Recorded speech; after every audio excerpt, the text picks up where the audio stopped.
Check out that new intro, y'all. Did you hear the difference? I hope you heard the difference. It's like high fidelity now. Yeah, that was since episode 0 of this podcast. We have used Jim's recording of the LucasArts Stinger for TIE Fighter, which, if I recall, was just done through DOSBox's Sound Blaster emulation. So it's the one most people are probably familiar with. But that was recorded using actual Roland hardware. So I'm a little giddy about it. But welcome, my friends, to episode 200. 200 of the Space Game Junkie podcast. I, as always, can't believe we are still doing this shit. Why? They haven't shut us down yet. I quit. I'm done. I'm too tired. No. Joining us, as always, is your co-host, Jim. Yeah, as always. Yep. Because I ain't got shit else to do. Well, I hope this makes your Tuesday nights great. And also joining us is your co-host, Hunter. You know, I may be late to the party, but I sure do liven things up, don't I? You're the guy with the lampshade, man. you know that rug really brings this room together. No, you brought the lamp. It's a major award. You know, it's the. And also joining us, he was with us last week, and we had so much fun, we decided to bring him back. Spaz, friend of the show, chief of security, our own personal Worf. Welcome back, Spaz. Oh, did we give you the mighty Banhammer? That's the deal? Oh yeah, the red shirt. Oh, he got the title and everything. He is our Yar, our Worf, our Odo. Which one would you prefer of the chiefs of security? Watch out for the black goop. If I had to choose, I would be Odo. If I had to choose, I would be Odo. But which chief of security would you want to be? I think you know it's Worf. I was going to say it's got to be Worf because his bat'leth brings. My bat'leth kills all the threats to Picard, and he's like, "You're better than you are." Damn right, I'm better than you are. That's great. I could teach her, but she was killed by Tar. That's the best rhyme. Oh. Who's the chief of security? And it's all true because it rhymes. Who is the chief of security on Voyager? Did they have one even? Tuvok. Tuvok, yeah. Oh, I thought he was like really? I thought it was the science guy. Or was no, it like he was the tactical. He was the tactical and chief of security. Oh. So he was in charge of like logic and ejections. Yes. It's funny, I'm going through this podcast called The Greatest Generation, which, by the way, folks, if you haven't listened to it, it's a wonderful Star Trek The Next Generation recap podcast. And they really point out what a horrible chief of security Worf actually is. Like, he is he's really bad at his job. Yeah, he didn't really come into his own until Deep Space Nine. Oh, yeah. No, yeah, I agree. Totally agree. Yeah, he was great on Next Gen when they utilized him. This is not a good time, Keiko. You know, that kind of, Well, was it like Cisco just let him off the hook?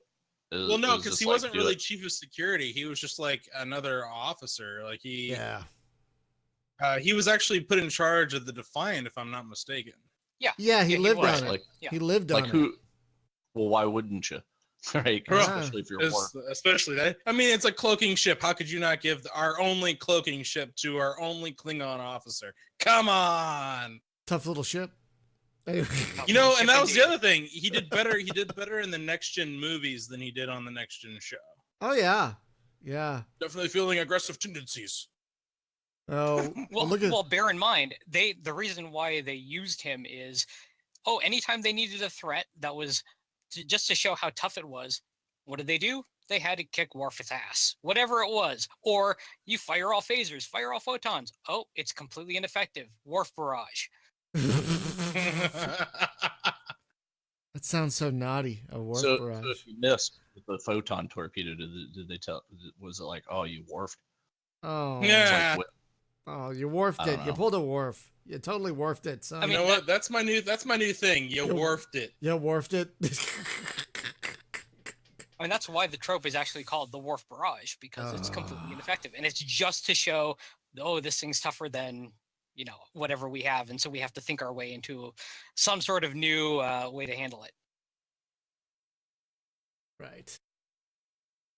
All right. Well, that was a fun little tangent, my friends. So folks, usually here on the Space Game Junkie, whatchamadoo, we either talk about a specific game, or we talk to a developer, or sometimes we talk about a topic. And for our 200th show, I wanted to take a step back and take a look at the genre as it stands today, because I've said this before. When I started Space Game Junkie, because I thought I was going to go play all the old games, like the CRPG Addict. I thought I was going to go through all the classics I had missed on like all the other platforms I didn't have. I don't know if anyone had any idea the resurgence of space gaming that was coming. You know, I know I didn't. I don't know if anyone saw that coming.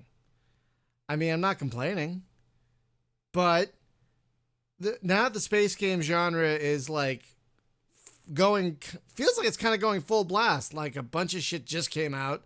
Some shit's just going to come out on Friday. We got Starfighter Origins and Flat Space 2 coming to Steam, both on Friday. Yeah, but caution on the Starfighter Origins. Isn't that from the Ghost Ship guy? Yeah, and I don't know if you all saw my video, but yeah, I hope he fixes his controller problems, because there's pretty serious. I don't know if you watched the video, but the ship near the end would fling itself into the ceiling and kill itself. Committed suicide multiple times. Because even it didn't want to be in that game. I think. I don't know. But the ship ejects itself. Yeah, but we wanted to step back and take a look at the genre as it stands today, what it's doing right, what it's doing wrong, what we wish it would be doing better, you know, that sort of stuff. So I thought we'd start off, and I want to get this out of the way. This is not going to be the Rag on Elite Dangerous for the entire show podcast. I don't want to do that again. Jim, I thought it was. No, Jim, if I detect that that's happening, I'm going to put a kibosh on it. I'm going to find a sound effect to play. Maybe the Price is Right losing horn. I can. No, I can be better than that. I can be better than Elite. Yeah. Anyway, yeah. so no, I'll largely stay off of that because I want to stay off of the topic. Well, first off, I don't want to salt mine on our 200th show, but right. Well, we're gonna get a little salty. We're gonna get salty. Bit. Yeah, a little salty. Yeah. It's things. It's not that things that are broken and bad. It's rare that we actually get bad games. We just get some pretty great games, and then some games that we see a lot of potential that's just not being actually exploited. Which is probably true. Which is probably true of any genre, but because we're so hyper focused on space games, I think we notice it more. Plus, I think because space games allow for more variety, you know, that I think, like I was thinking about it, and I think there are some type of space games that are flourishing, like 2D and top-down space games. They're all over the place. And 4X. Yeah. Oh, well, this has been the year, man. Oh my God. And here's the thing. Now, why is this different? Tell me if you guys feel the same. I guess we're starting with what we wish things would be doing better. I feel that we are being overburdened, I'll use that word, with 4X games. It feels like there are too many. Well, it's bad for everybody because the market's like too thick right now. Mm-hmm. And, you know, the average consumer has a limited amount of funds, right? So it's going to be like, what do my friends have? So the what do my friends have vote goes generally to early adopter stuff because it came out first, right? But then again, there's enough differentiation between, like, if you want a lighter 4X kind of thing, then yeah, the new Master of Orion's great, right? That's the gateway drug. Or Stars and Shadow. Stars and Shadow is also a very efficient kind of lightweight. Yeah, and Stars and Shadow looks inviting because it's kind of cartoony like that. Yeah. So you just figure like this is going to be a pretty lightweight game. It's a little heavier than what you'd imagine at first glance. I think it skirts the line pretty well, honestly. Yeah, it does all right. And you know, I'm shocked that the Star Sector guys, like, they got out of the website business. Apparently we ran them out of town, and they decided they couldn't fight us anymore, so they'd have to just make a game. Yeah, I wish. Yeah, and they're making a very clear homage to Master of Orion 2. And then you have Remnants of the Precursors, which is an homage to Master of Orion 1. That was formerly called Java Mu. There's things about Master of Orion 1 that I very much agree with. Oh, I love Master of Orion 1. Yeah. Well, the one thing is where you don't specialize a planet, right? It's like a planet is going to produce science. It's going to produce industry. It's going to produce food. But you got sliders. So you can say, we're going to lean this. We're going to lean this a little more this way or that way. And your different science types, right? You're going to produce all kinds of science, but you can kind of focus a little more heavily in one than the other. But it's not like you can just drain out the other ones completely. They're going to trickle, So it's like that's a little more like reality there, because if you look at Earth, this is a planet that has done everything that we've done, right? As far as like all the technology that we have, we're very round. It's a self-sufficient thing. So if we were like some backwater world with a mining station, then sure. But if it's like another Earth-like planet, I would say that they would be a largely self-sufficient thing, right? Yeah. But then you get into the weirdness of trade between planets, because if you have planets that are generally self-sufficient and it costs a lot to ship things between planets, what are you going to trade? Well, obviously things that you can't get on the other one because it's so much better to get it locally. I don't know. I mean, there's a whole trade thing to discuss in 4X games, but we won't tonight. I mean, there are a few 4X games that are really trying to do something different. Like Star Ruler 2 is very different. And Star Ruler 2 is way different. And it's kind of hard to click. It's kind of hard to click with it. I love it. But... Well, all the people that are super hype on Stellaris because it's real-time multiplayer 4X. Okay, you know what? Get Star Ruler 2 and get it for your buddies. It's a better game. And well, you know what? It doesn't take like a month of playing 6 hours a day to get through a game. You can kill it off in an evening, right? And Sins of the Solar Empire as well, although it's a little less 4X and a little less RTS. But then you're looking at a kind of a couple of different game types though. Like with Sins of the Solar Empire, like you just said, it's not exactly 4X, but you can also have really long gameplay sessions of that too, just depending on how you set up the multiplayer part. Like if you add like 3 or 4 stars with like 100 and something planets and it's only like 4 people playing, that's going to take you several hours to play that, even possibly a few weekends to get through a match like that. But it's all on how you play it. Stellaris is almost equivalently the same thing. If you play on a small map with only a few people playing, you could probably get through a session in an afternoon. But I feel your burden and your pain though, because it makes sense. Well, yeah, and it's definitely the much cheaper game. So if you want to dip your toe, multiplayer space 4X thing, but they're also check out Star Ruler. Yeah, Star Ruler and Predestination is also fairly different in that it involves detailed planet management as well, and it's actually I heard really good. I was listening to the Explorminate podcast this morning, and Nate was talking about. What is it? It's Star Drive. Was it? Yeah, Star Drive 1. Which exactly. Oof. That was the reaction everybody had. But the deal was that he apparently just like ran the engine out of he couldn't get any more crap in it, right? And he had it like about 3/4 finished, and then he hit the wall. Like, I just cannot allocate more resources in this engine, so I'm going to move to another engine, whatever. So, but it also is a real-time game that's got multiplayer in it. So apparently what Nate was saying is the mod community is still banging away at that thing. Really? And he said they've really made something out of it. So we should look at that sometime. Maybe.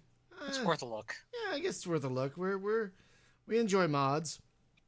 Yeah, I think mods are going to come up later. But I was going to say we have a an overabundance, I feel, of 4Xs. But we have a lot of these 2D top-down space games as well. You know, we had tons of them. And yet I don't feel oversaturated by those. No, I would like to take 30-30 Death War and just like rub it all over my body. Yeah, that or Astrox or Drox Operative or Reassembly. Space Rangers 2. Space Rangers 2. God, what was that other one? Not Predestination. Transcendence. This is great. Yeah, and the thing is, I think it's because those games play a bit more quickly. But I think in a lot of ways they're also more satisfying because they're just much more visceral and down in the dirt, as it were. You know what I mean? Well, you don't have to screw around with like piloting a ship in 3D because a lot of people just aren't into that. Yeah. But they like the space idea. Yeah. And I don't, you know what? I like that. I think that one of the things that's succeeding in the genre right now is all these 2D games because there's plenty of variety in them. Like look at Unending Galaxy. They took the X games, which I've always thought pretty boring, and made them into a really vibrant top-down 2D extravaganza. You know? Well, you know who really loves 2D games? It's Khan. He's really into 2D space games. Khan is definitely into 2D because he doesn't think three-dimensionally. Oh, for fuck's sake. I was waiting for Brian to get it. The sick burn. God damn it. I don't know why I didn't get that sooner. Probably because I'm so fucking tired. But good. That was good. Good job. Yeah, you know, I don't mind like the 2D platforming myself, but at the same time, I feel like because there's so much of them, I don't have an interest in them as much. Like if it was like a couple of here or there that were like really good, maybe, but you know, it's like the 4X thing. I do believe that we just have a huge saturation of not just the 2D top down, even like the pixel arty versions of things, but we also have too many of the 4Xs. So it's just like some game like Unending Galaxy.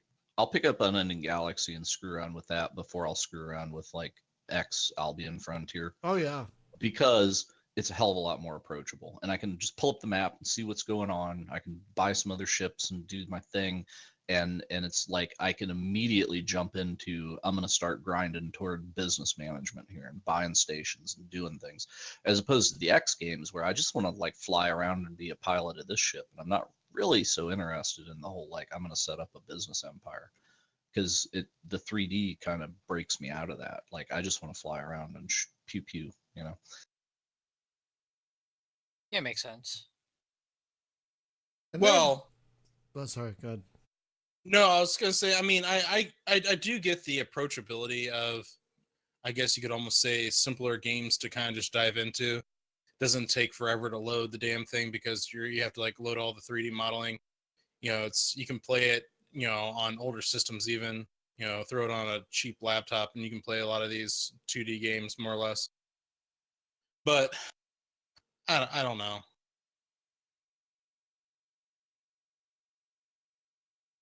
Yeah, well, I think the one thing that I think we all really wanted to talk about, and I think I could kind of hear it in your voice, Hunter, because yeah, there are a lot of these 2D games, but you know what we're really missing are the 3D space games. And yes, we've had a few here and there, like Elite, like Evercron, Ethereum, Everspace, but they're much more fewer and far between. Well, an Enemy Starfighter, whatever it became called, House of the Dying Sun. House of the Dying Sun. Yeah. That like a little. I'm fine with that game. What it is, it's cool because we knew it was going to be like little bite size, whatever. I put it and though. What's it called? You just said it. It's not Everspace. Thank you. I was thinking Endless Space, and it's like no, Everspace. I put it and Everspace like in the same little box. It's like they're that thing of like iterative, quick, contained area mission things. Although Everspace is more like roguelike, you know, where you're trying to progress and then it's like a rubber band, right? You get killed and you snap back to zero. Not so much with Dying Sun.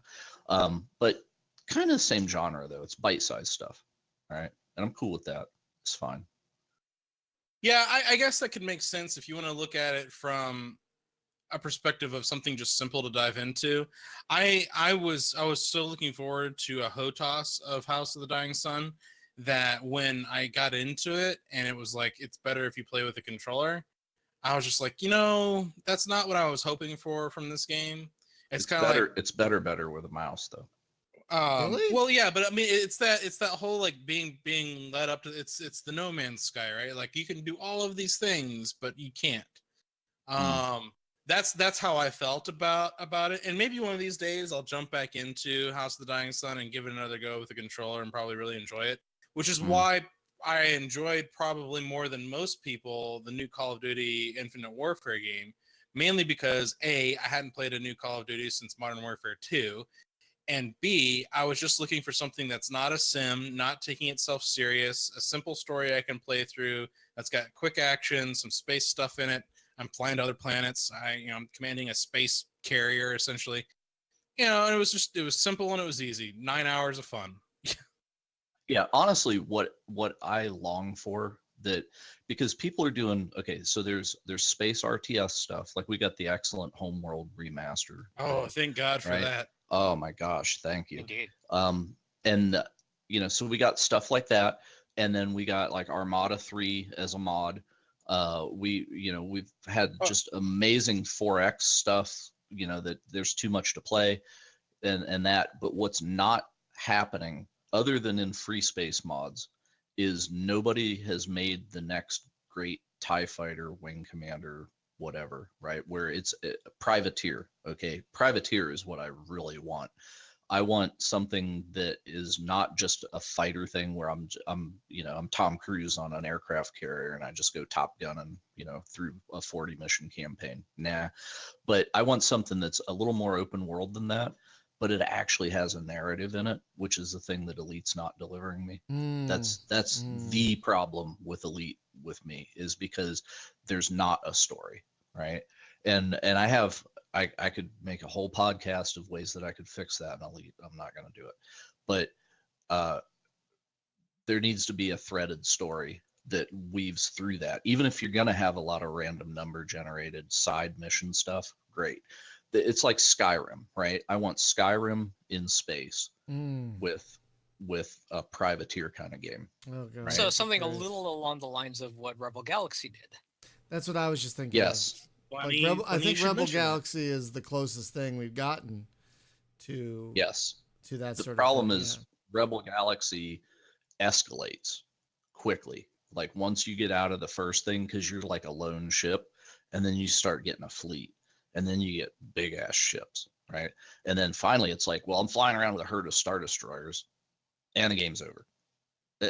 So it's just like, well, if it had never escalated like that, and it was just like, hey, I'm still a guy vulnerable in a ship. The ship gets better and better, but it never becomes, like a capital ship thing or whatever. So I'm always at risk because there's something that can kill me easily. I guess that is one thing that Privateer did exceptionally well that's been really unmatched is the pacing.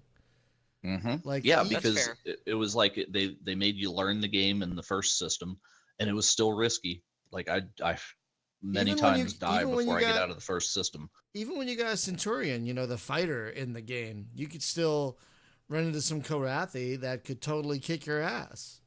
Mm-hmm. Yeah, there's things in that game where it was like, I'm just not gonna go there, right? I don't feel like that risk. The risk reward is not, because it was actually a barrier, right? So it's just like if I fly that course, I know I'm gonna run into this thing. Not so. But then games like Elite, right? I can just avoid that and still get to where I'm going in 10 different ways. Right. And that's kind of another problem there. So it's a deal of like, I want some kind of story that develops. I want NPCs to talk to, it's not, it doesn't have to be like Mass Effect kind of grand conversations. I just want to have, something like some people that I care about, right? Other than just my ship. So, and even if it's just like the mechanic that you go visit every now and then, right? But he acts like he's getting to know you or something. It's fine. And the the bartender, right? That's another thing that Rebel Galaxy did brilliantly, is because like Wing Commander, right? It's like you go to the bar and that's where you meet people and have conversations and stuff. And it did all that stuff just beautifully, and that's why they need to make more, please. And God damn them for teasing us on April 1st with the privateer thing. Yeah, don't be too mad. Ah. That's all I can say. But don't be too mad. So That's all I can yeah, say. But don't be too mad. I have a very strong feeling that Yeah, that was not. Yeah, There's a reason. There's a reason, Brian, that I'm sitting here saying that I'm jonesing for Privateer and Rebel Galaxy to have a baby. Let's just say you're not the only one, and that's all I can say about that. Welcome to the spoiler cast. Yeah, but I it's see like nothing. I hear nothing. But like, yeah, we really like. There are some classic games that it's like, why is everyone trying to emulate Master of Orion 2, and so few people are trying to emulate Free Space or Independence War or Privateer, and Elite is not trying to emulate Privateer; it's trying to emulate Elite. And I guess you could say Star Citizen might be doing the Privateer thing, but we don't really fucking know, do we? Do we? Well, this is another thing, right? I don't know if we do. The games that we end up really liking are like the 2D stuff that's like bite size and we can deal with it, right? And the devs, they're small and they could deal with making something that scale. And the problem though is like the other games, and I hope it's not like rivet counter syndrome with what went on with the flight sim genre, where it's like the audience pushes like we need more and more and more. It's like we need atmospheric planet landings, and we need to be able to get out of the ship, and we need to be able to dig like it's freaking space engineers, And it's like, dude, don't take like Star Citizen or Elite and then try to cram space engineers into it. Please. Exactly. Let it just do the thing that it does. Right. And so that's honestly where I think that game ran into trouble. If Star Citizen had never flirted with walking around outside the ship, I wish it never had. We would be playing a completed game right now. Yeah. Because I think that has been so much of the hassle all along. Well, has been Star Marine. I would agree, because I noticed a difference between versions of the game before they added in that FPS module of things where you could like run around the station, get your ship, and go get in it. Before that was a thing when it was just you in a damn cockpit, right? Doing just the flying around. The game was noticeably better. Like it felt very playable. But now when like you get in and run around, there's a chance that you might just like somehow randomly glitch out of your ship, or your ship will glitch through the station, and I know that they've been making slow improvements on that, but at the same time, I'm just like, I don't want to keep beta testing this thing for the next 4 years until it's ready. Like I want to play something now that will have something worthwhile, that has weight to it, that actually I can enjoy. Right. Or had they gone like a cartoony route with it, like Grand Theft Auto kind of thing, then that also would be a done game at this point, right? Well, because anything could have been Star Citizen by now, Yeah. Well, yeah, but it's just like, I feel like what they're doing is, let's take a game that's like Elite and then bolt Mass Effect onto the ass of it and try to make both of these like AAA games. And it's just like, oh man, if Chris had just made another Privateer multiplayer, because honestly, that's what it's from. It's from multiplayer Privateer that he was working on, and then it just spiraled out of control and way out of scope. So I mean, do we really need a big desert planet with a dune worm and like speeder bikes and sand like people? That's called Osiris. It's already done. Let it go. Exactly. And that's fun game. Yeah. I just I wish, and again, this is just calling back to the Call of Duty thing. It was a game that was made relatively quickly, in all honesty, from a AAA developer. They put it out there. They weren't trying to do all these grandiose things. It had a single player, 8 to 9 hour like thing, and it was just simple. Have people probably gotten bored of that kind of style of thing because they've been playing all of the COD games? Probably. But from someone like myself who hadn't played one in forever, it was a grand thing. I think the issue that we're running into now is games are so boring, we have to look towards mods just to keep them alive and interesting because we're not getting anything else that we're enjoying. Yeah, Well, I'm it's just a that. fiend for story. Well, But it's really that what you're story saying is not. here, but it's also the fact that there's just so much oversaturation in the market. Right. You know what? I really wish there were better ways to play games like the one that you helped make, Spaz, like the multi-crewed type ships, the Pulsar style of gameplay where you have to work cooperatively. Each person has a role to accomplish something.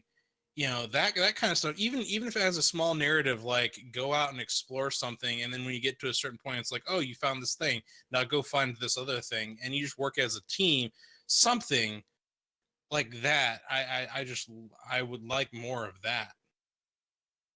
Honestly, I'm into Avorion, right? We haven't talked about Avorion in a while, and I need to check back in on it and see, because the problem with it was when you tried to multiplayer it, where people would, like, the very first players that would get on a server, they would strip mine everything out of the newbie area because you could make robot miners and just they would automatically just clean everything up. So then new players would come in, that means me, and there's nothing and you can't build anything. So then you have to start like jumping around, but then you end up in the evil places, with no guns. And so that didn't work out. And he'll fix that, I'm sure. But I really love what that game is because you just start out in a little pod and then you mine some stuff and you bolt a ship together. So you kind of get your crafting fix, a little bit of like space Minecraft. And I think of all the games that's done that, that one kind of does it the best because I like the physics that are going on there. It's like Lightspeed Frontier is pretty cool, but it just doesn't have that physics thing going on. It's a different type of game. They're going a little more arcade with it. But Avorion hits it like in the sweet spot for me, right? And the enemy ships are freaking weird. They don't look like anything that I would make, so that keeps it kind of interesting. I kind of wish that there was some story going on there more than what there is. See, I keep coming back to that, like the narrative thing, because it matters to me a lot. It really does. And I think one of the reasons we don't get it in a lot of games is because it's tough. It's hard to do well. It's hard to do convincingly, and it takes a lot of effort. And so I think this is also why we get a lot of multiplayer only games, because I just want to make something and put it out there. I don't want to put. I hate to say developers are lazy, but I think some of them are. Like, I don't know if you saw the video I put up this week of Vesitas. It's that top-down shooter. I did. It's the one of the laziest games I've ever played. It's so lazy. It's just like, oh, we're going to throw some shit in here and we're going to sell it for $6. Like, when I was watching that video, I have to say, it kind of reminded me of that, what was it called? 100 Years, the one with the goat that you played. That was more interesting to play because it was just so bad. It's like watching, It's like watching the Megaforce games. It's like it's so bad. It's all right. Terrible. But this was Vesitas was like, oh god, what's up? You know what I would really go for in multiplayer? What's that? Is God, it hurts. Starpoint Gemini Warlords multiplayer. Please do it. Do it. I bet you a crisp shiny dollar that'll be their next thing. I would hope so. I know it's on their list. They've put so much work into building out the universe of this one, and adding so many features. And it's kind of got the story going on there, but you can also throw it in the sandbox mode and not give a shit about the story. Right. And the fact that you can build bases and stuff, right? Like if they were just like, all right, well, here's 4 factions, choose which one you're going to belong to, join the game. Now you're in a server and you play it. And you know what? You end up with something that's very much like Freelancer Discovery, but modern.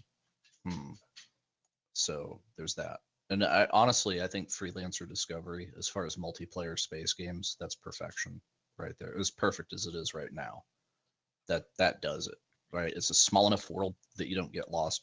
It's big enough that you can't see the whole thing from, like you can't stand on your porch and see the end of the earth, right? But all the planets are different. But there's some jank in there, right? Like, like all the planets are named after Earth cities and stuff. It's kind of Well, weird. it is still early access. Huh? Warlords is still early access, so Oh yeah. they'll work Yeah. on some of that. No, I'm talking about Freelancer. Oh, like, Freelancer. Like sorry. you had like Planet Philadelphia and Planet New York and stuff. Yeah, it was weird how they named everything like that. It was nations, right? Like there's like a German system and all the planets are named like, Dusseldorf and whatever. Yeah, it's like Earth nations. Every nation has a solar system. It's kind of funky, but I could look past that because that's not the gameplay. But the gameplay is just baller. I love it. It's great. You can go in, 100 people in a server. Hey, we're gonna put up a server. Look at that. Isn't that beautiful? We're gonna do it. I'm doing it. What are you doing? What server for what? Oh, for the freelancer. God, yeah. No, folks, thank you. I'm sorry I'm juggling a bunch of things here at once because the stream is all kinds of fucked up, so I'm just tweaking with it to try and make it better. I apologize for the quality. I'm trying to fix it. Well, if you wanted quality, you shouldn't have invited us. That's what I'm saying. But what was I gonna say? Yeah. Folks, we're gonna try and spool up a Discovery Freelancer server because just a side note. Because I looked at Allegiance. We're gonna play Allegiance. I'm like, it's still running. We should play it. And so I logged in during their quote unquote prime time. There were 5 people playing it. And that's not a game like Jump Gear or Discovery where you just be like, oh, there's no one else around. I'll just go do missions and stuff. No. You have to have other people online to make teams. Those are the 5 most dedicated. They really are. And that's the thing. You have to have like multiple teams. Yeah, to make it's that like game work. It's like there's a game of StarCraft going, except every Zerg running around is actually a human. Well, that gets a lot less interesting if there's 3 guys on each side and there's a big map. There must have been 2 guys on each side and maybe like 1 commander or something like that. I don't know. That must have been it because that sounds so dull. It needs bots, dude. Bots would fix that. That game doesn't have bots. I know. That's what I'm saying. Like if you're making a team versus team multiplayer game, add fucking bots, people. That's bots another problem we have out. with this game, with this genre right now. All these people are making these multiplayer games like Vesitas and expecting people to show up and play it, and then no one plays it. God Factory Wingman. Yes, because even if you made a good game, no one's gonna play it because no one knows who you are or what your game is. Ugh. Yeah, I go on Steam and I see this game and it's like it's multiplayer only, and then I go to I pull up the advanced Steam thing in Chrome, and then I look and it's like there's only like 200 people playing, and it's launch day. Pass. Because I know there's going to be nobody, and it's that just sounds like, a lot. This is going to be worthless real soon. That sounds like a lot though for some of these games. Like I remember the one or two times I tried to play that God Factory Wingman game, and I didn't even. You're the only guy there. Yeah, I didn't even look at the Steam thing. I just logged on and said "Find game," and I just wait. It's like and that is a game that needs to go free to play. Then it would be booming. It would be great. People would love to play that thing, but you got to give it away, and then sell additional ships for as DLC like a for great $1 game. or something. It looked like a great game. Or you know what? Yeah. Add a PVE mode. I mean, that's how I get interested in multiplayer games. Is it has also PVE. Like Guns of Icarus or Eternal Crusade. When they added PVE, Fractured Space now. Oh, does Fractured Space have PVE? Yeah, they put a PVE in. Yep. Yeah, that game is making leaps and bounds, strides. Really? Good. Yep, they changed a lot of stuff about the maps. Yeah, it's time. We need to dip our toe back in there. And Yeah, that so is, there's no bots though, unfortunately, to fill out What? multiplayer matches. Oh, come Yeah, well, on. but it doesn't really need it because it's like what, like 6-on-6 or something. So it doesn't. It's not desperate for it, but it would help. Like sometimes when well, you're waiting for a game. I think if we're going to talk about the discovery server for freelancer, right? I think Mm. I think we should mention that we're going to be getting rid of the space engineers one. No, the Space Engineers one is getting rid of itself. Yes, that too. One patch at a time. It's deconstructing. We had a server. It fell through the planet. It's gone. Yeah, mainly because it's one of those things where for us, specifically me in general, trying to support such an endeavor with its constant patches that break mods that people want, and then the mods don't work, and then they have to find other mods that we then have to use. And it just becomes kind of a thing that we have to support a little too much than what we were wanting. We want something that's a little easier to support, the occasional reboot here and there if there's like an update, something like that. Nothing like what we ran into with this. And besides all that, the community has definitely spoken to the fact that they want a discovery server way more than they want a space engineer server. So that's enough for me. Yeah. Yeah. And the nice thing about Discovery Freelancer is you don't even if there's no other people on, you could still do missions. You could still fight the AI. You could still fly around what feels like a fairly populated universe and still have a good time. Because you can even play that one single player if you want to. It's just there's no story. But we have played Discovery Freelancer before and we really liked it. And oh yeah, we're having one of the folks that's working on it on the podcast in a few weeks. That's gonna be fun. Yeah, yeah, that's gonna be a good time. I just want a new X-wing versus TIE fighter. And by the way, did David's Kickstarter make it? It did. Okay, It did. they're at like $4,000 and like 20 hours to go, so I figured they couldn't fail at that point. So that's good. But I hope what they make is amazing. But I would have been happy with just X-wing versus TIE fighter again. Like as a multiplayer thing online that's got an active player base and Well, maybe mouse controls. I'm gonna be honest about it. I backed it, but the fact that it's solely PvP, there are no bots, it's only player versus player, and it's mission based, and that like okay. If it comes out free to play, then it'll be okay. If it comes out $10 or less, it'll be okay. If they price that thing as a $30 title like God Factory Wingman did, problems. Because then you'd never get enough critical mass right up front. And if you don't get critical mass on day one, you'll never get it. So yeah. To anybody else that's making a multiplayer space game, just like throw Steam keys out like it's candy at a parade. Get people in there on the first day. Well, here's an interesting thing though. RMTZ in the Discord chat here is talking about Eve Valkyrie. And he's saying most days there's maybe 20 people playing that, and they gave it away with Oculus Rifts and whatnot. Yeah, so we should actually talk about that real quick. That's an $800 game, not a free game. Well, it's not $800; it's less than that. But $6.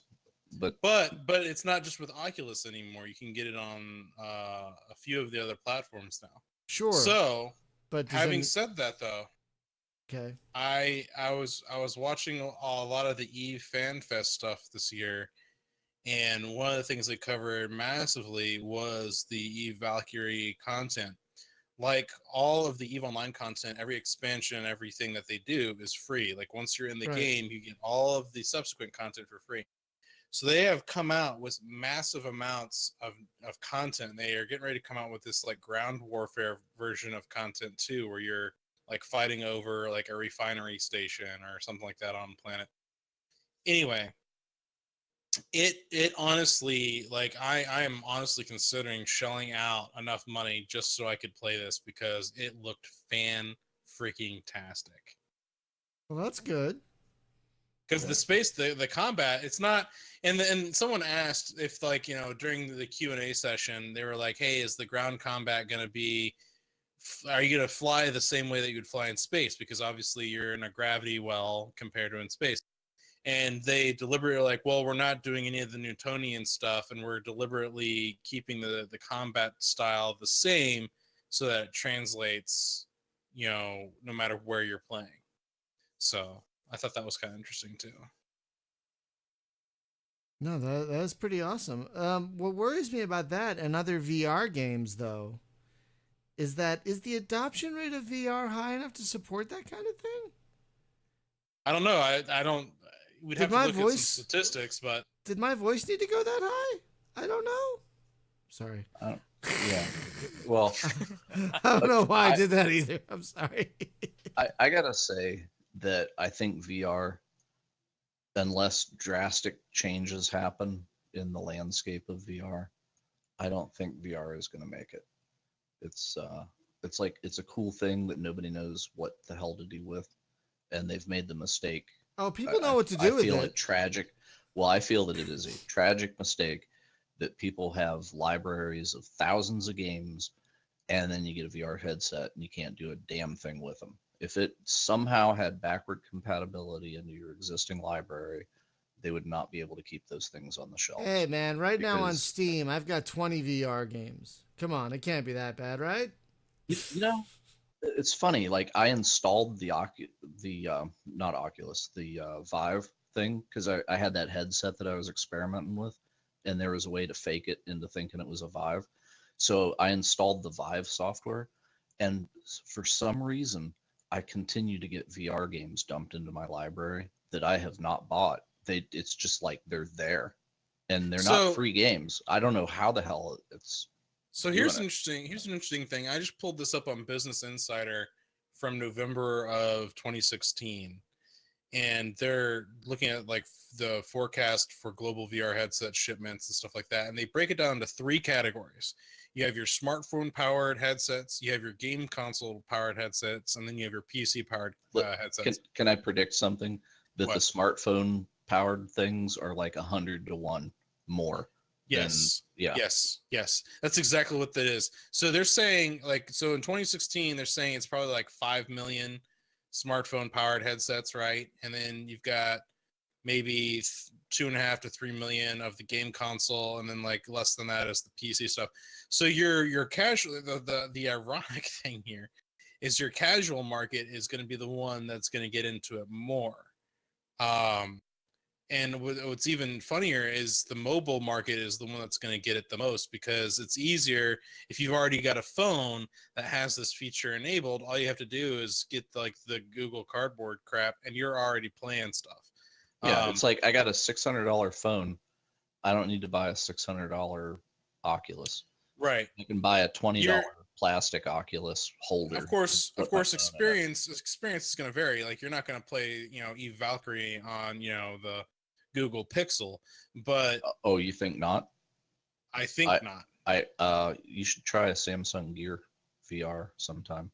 It's an Oculus, bro. It's like the same. Okay, like you might have similar experiences as far as like your 3D experience, but the quality of the game is not going to be there, I don't think. Well, but that's the thing, right? Is they need to support tethering the phone to the PC and then treat it like an Oculus, and you're there, right? That's it. That's end game at that point. Is you can still make your VR games. You just need to support like Samsung Gear VR and all the Google Cardboard crap by tethering the phone to the PC and then pushing the data up the USB pipe, and it'll take an app on both ends, and you're gold. Yeah, and that's a problem I tried to solve for months, and I couldn't get it to work. That's a third party like person doing something like that. You're not going to get first party support for that. I wouldn't think. Android could build it right in to their next OS. If they did it, then you'd be set. What's that app? The Moonlight people that use the NVIDIA experience console to push So it's like if you don't have like an NVIDIA Shield, for example, you can still have the same experience because it'll push your content to like your smartphone or like a tablet. Right. And having done that, I get 10 milliseconds of lag at 1080p going across my Wi-Fi, and so Yeah, it's completely doable. but And I also will say that I think I agree that it's going to be a niche, and I don't really see it being like the next big thing. And I honestly, I don't want it to be the next big thing, like VR. I really don't. well, it's like Connect on the Xbox, right? Like if only 1 in 10 of the people that has the console has it, are developers going to develop Well, for it? Nah. the problem is though, is this was, VR is way more interesting than the Kinect is, in my opinion, because the games that you got for the Kinect were bullshit. Like I mean, really, like I tried some, because I had a Kinect at one point. I was like, well, let's give this new fandangled technology a whirl. And I'm just like, these games are boring, they're dull, they're not interesting. But like, you go play Eve Valkyrie, or you go play like any other like first person shooter, or you get in one of those like mono treadmill things that like lets you like run around through the game with the VR headset on, your experience is completely different than trying to bounce a ball by waving your arm in the air in front of a sensor. Right, but the problem is that the state that the game market is in right now with VR, because nobody has figured out how to use it, and everybody's afraid, like, well, there's this percentage of the population that gets extremely motion sick, right? Because it's like, well, the first time they ever put a VR headset on and they get a little barfy because of the motion stuff. It's like, well, yeah, probably the first time you rode in a car, you got a little car sick, right? Um, so it's like, it takes a little time for your brain to get used to that thing. But in doing it with like the phone stream deal, right? Like I'm running around, I'm playing like Battlefield 2, running around for like an hour, and I don't feel queasy at all, right? So it's just like, yeah, I don't think that's everybody, but they're so shy about it. So what you end up with is things where, well, it's like, we want to do room scale where you can walk around, but you're going to walk around in like, a 5 foot by 5 foot area. Well, not a lot of people have a 5 foot by 5 foot completely clear area that's like in front of their PC. I don't. All right. I Yeah. certainly don't. So room scale, that's out for me. I want cockpit games. I want to play. I want to play like DCS in 3D, which I've done with the phone, and it's glorious, right? And it knows about doing side by side mode for a phone. It's built right into the game. All these other games are like, well, we got Vive or whatever support, right? And you can fake the phone into being a Vive. There's software that does that, and play all that Steam library stuff, and it's fairly compelling as far as the VR experience goes. The problem is that all the games, it's like when the Wii first came out, nobody knew what to do with that motion controller. So you got a bunch of like whack-a-mole games, right? It's just like, here's a $20 game that's like a 5 minute arcade experience, right? They're not games, they're experiences, right? It's like, here's the thing, you ride a roller coaster, okay? Yeah, Or, but well, that even the high money thing, right? On PlayStation VR, like the big banger on PlayStation VR is Battlefront, right? With the 3D X-wing mission, dude, it's like a half-hour long X-wing mission. It's amazing, but you can only play that one mission so many times, right? And because Right. it's the same every It's time. kind of like the battle pods that you get in Dave and Buster's. Like those things are fun, but then after a while, it like wears thin quick. Um, Yeah. yeah, So I think we've been beating the VR over the head. It's definitely a problem area. well, go to Best Buy and try to find a 3D TV. I'll wait. I'm not Can't. even interested. You you can't. There is no such thing as a 3D TV at a retail store anymore. It ain't there. It's done. So I think with VR, yeah, there's the initial hype and hope, but if they don't figure out how to get a compelling experience that's a real game, not going to happen. And Resident Evil 7 on the PlayStation pulled it off. They VR'd that thing, and from everybody that I've heard play it, said it's absolutely amazing. And they can play a first person shooter, for hours and not get barfy. right? So that should send a message to the rest of the industry, like, hey, first-person shooters are just fine. Go for it. Hell, Pulsar just added VR support recently. Really? Yeah. I'm gonna have to get my phone back out. They sure did. Yeah, apparently RMTZ says the good solution is to do it the elite way because mixing Yes. VR and 2D, apparently. And yes, Alex, that was my fault. I did not turn off the mixer in time to stop that noise from going to the stream. I apologize, everyone. Anyway, so I kind of want to dive down of do it. fascination and disappointment at the same time, and that's the mods. Let's get into these mods talk. Because as much as I have so appreciated, he set himself an alarm just for that. I did. Nice. On my phone. I have an alarm on my phone where I set it to start. I said it actually yells at me to start recording 15 minutes before the show starts. We should be back live. Oh, I'm sorry, everyone. I don't know what happened. Stream just totally crapped out. I had to play with OBS more. I don't know if it's a Tuesday night. I think it's a Tuesday night thing. Because I don't have this problem on Thursday nights or other nights when I do this. I think it might be a Tuesday night thing. Seriously. So I apologize, folks. Hunter, what were you getting at with mods? I kind of lost. I kind of lost the track of that. What were you getting on about again? I apologize, folks. Sorry about that. And Hunter, I was not really listening because I was trying to fix that. It's quite all right. It's quite all right. Well, yeah. I'm looking at the Star Trek Armada 3 stuff, and I was talking about the mods for Homeworld, for example, and you've got some of these guys that are considered like independent development teams, specifically designing these total conversion mods for these games, getting approvals, getting licenses, like to utilize certain things. Hell, there was even a guy who got CCP's approval to use their ship models for a total conversion for Sins that used EVE Online stuff. I thought that would have been a cool idea. That has since kind of like done nothing. You haven't really seen it in a while. And I know these people are doing it voluntarily in their spare time. But that's again, I think part of the problem is you see these passion projects started up by people that really want to do them, or by independent like developers or companies.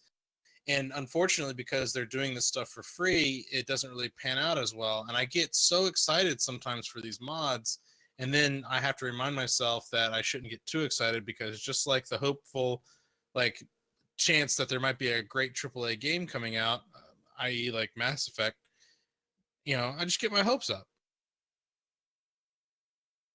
And it's like, it's cool to see these total conversion mods, but like, when was the last time you saw total conversion mods be super successful? Like, I mean, really, they're the survival games that you've been seeing out now that are like spin-offs from like the main game that they've been doing. Those are, becoming a thing. The last time I saw any kind of mods become so mainstream and popular, it was Gary's mod. Like, what was that? Brian's race car. No, I don't know why that started. I apologize. Turn left, Brian. I don't know what's going on. I don't know what's going on. Neither do we. It's very unprofessional for someone who's been doing this 200 times. I really don't know what I'm doing. I have no idea what's going on right now. The truth comes out after 200 episodes. I'm just hitting buttons randomly and praying that things work. And most of the time they do. But sometimes they don't. I'm sorry. I'll go back to my corner now and eat this leaf. Okay. So anyway. in your experience with Star Trek Armada 3, is there a campaign? No, that's the problem with a lot of mods is they're only like skins. They're only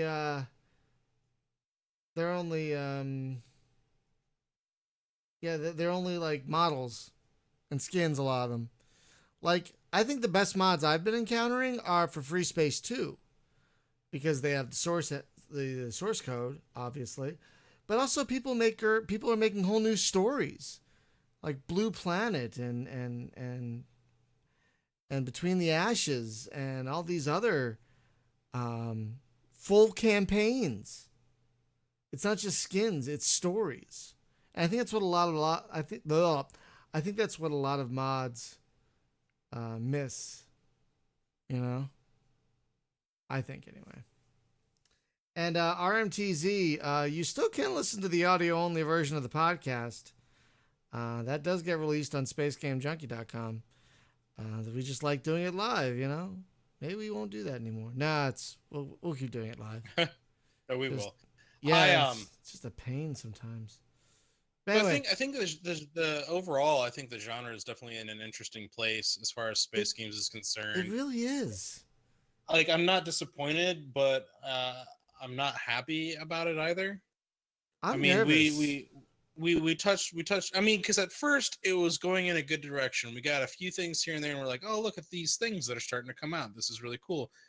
But I also attribute it to the massive boom just in general in the gaming market. So, like, we've talked about the genre, but like the market in general is like each year Steam launches more games than it did the year before. And I'm just like, how is that even freaking possible? Like, what the hell is going on? And you know, it's all this shovelware crap where it's just like somebody took a whole bunch of Unity assets and goes, here's a game, or someone took RPG Maker and go, here's a game, and then you have to find the gems in the ever like flowing mountains of crap. I read somewhere that all the 80% of the games that have been released on Steam since 2014, they were released since 2014. That's the thing, is that's 80% of the games on Steam altogether have come out in the last few years. That's obnoxiously just ridiculous. Like, it's insane. And I know Valve is trying to work on a new system to like curtail like the green light system and to actually, you know, try and stop all the crap that keeps coming on there. But it's just that is just stupid.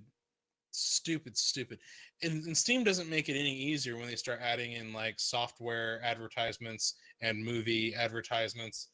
I mean, at least you can filter those.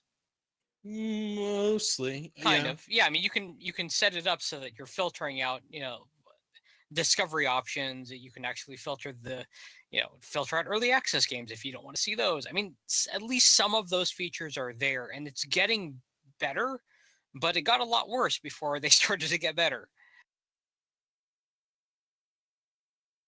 And they do say they're going to. This is something I would really love. The Steam says they're going to try and make curating much more important. You know, that's what I got from those videos from Jimquisition and Total Biscuit. Anyway, that's the big takeaway I took, is that curating is going to become a lot more important, which is good.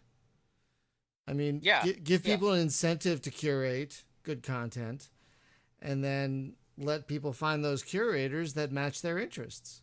I think it's a great idea. You know?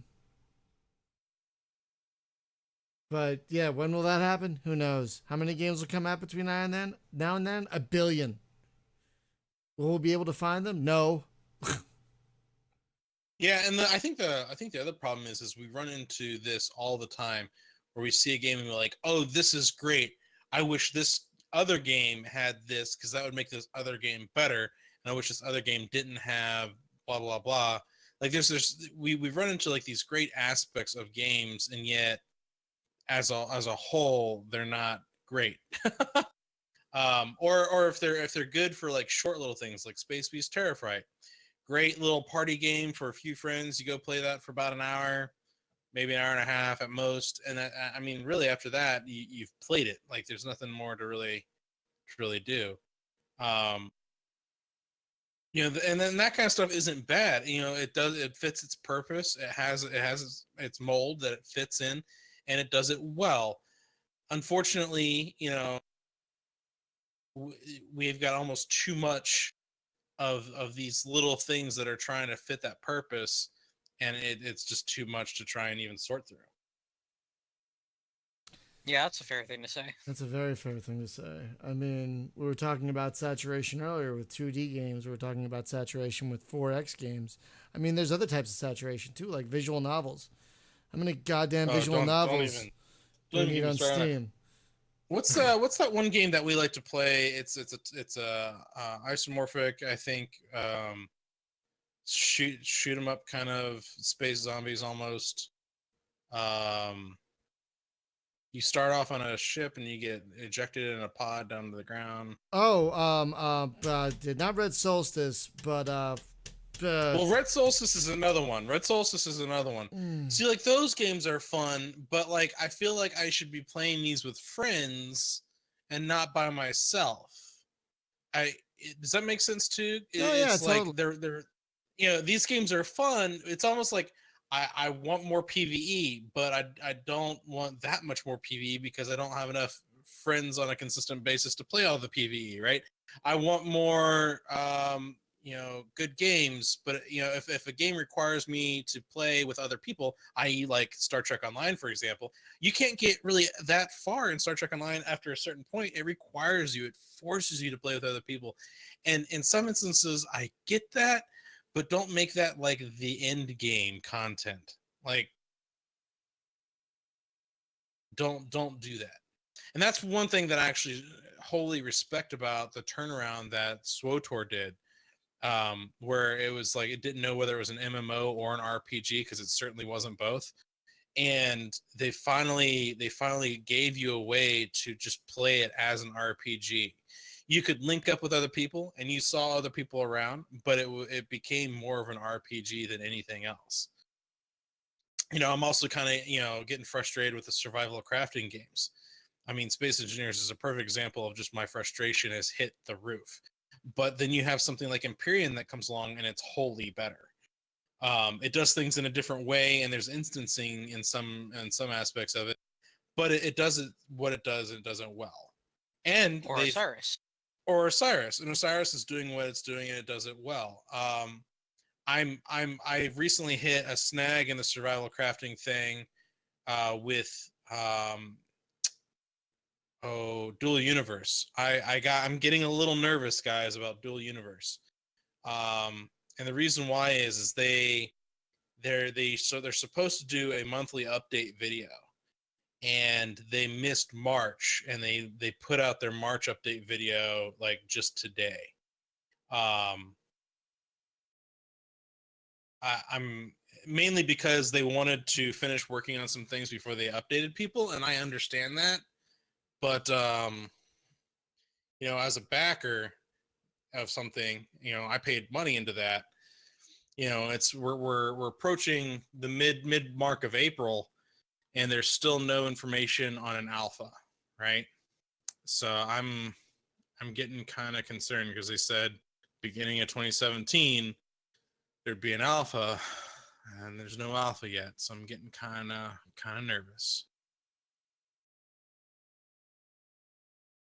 Yeah, I guess that's another thing that I guess that's another thing that is a problem with space games, and Star Citizen is an excellent example of this. Is setting expectations. Like a lot of game genres, I guess, fall into that problem, have that problem. But I mean, it feels like, especially with us, it feels like with like especially like Star Citizen and Dual Universe and all these other games, like I mean, I know space games are hard to make, but like, don't tell us you're going to be done in a year or two.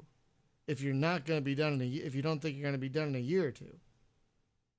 Or don't add a whole bunch of other stuff on top of what you've already said you're going to do, and then still say, "Oh, we'll be done in a year or two." Right. You under promise and over deliver, and then you don't fall into the feature creep issue.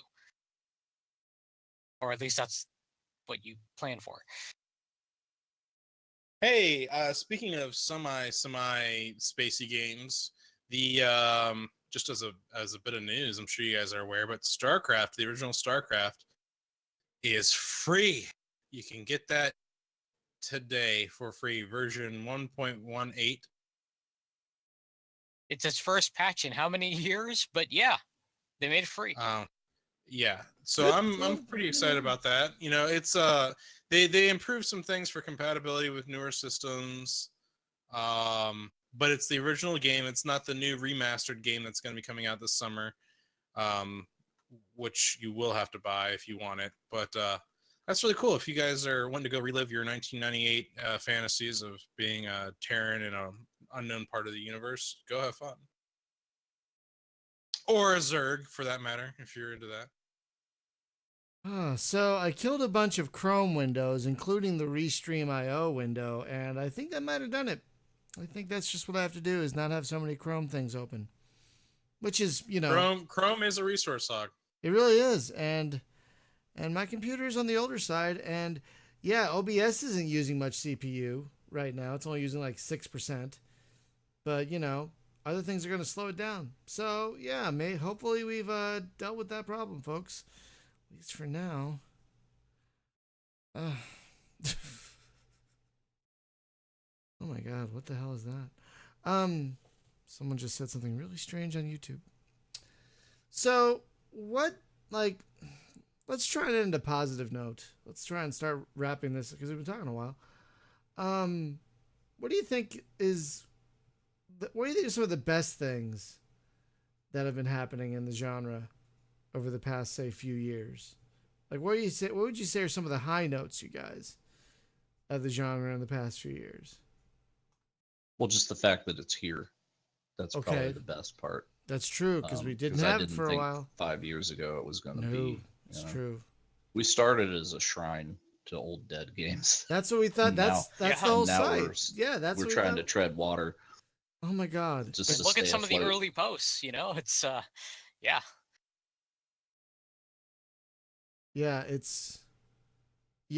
It's a weird. It's great, but I'm worried about when the next downturn's going to happen.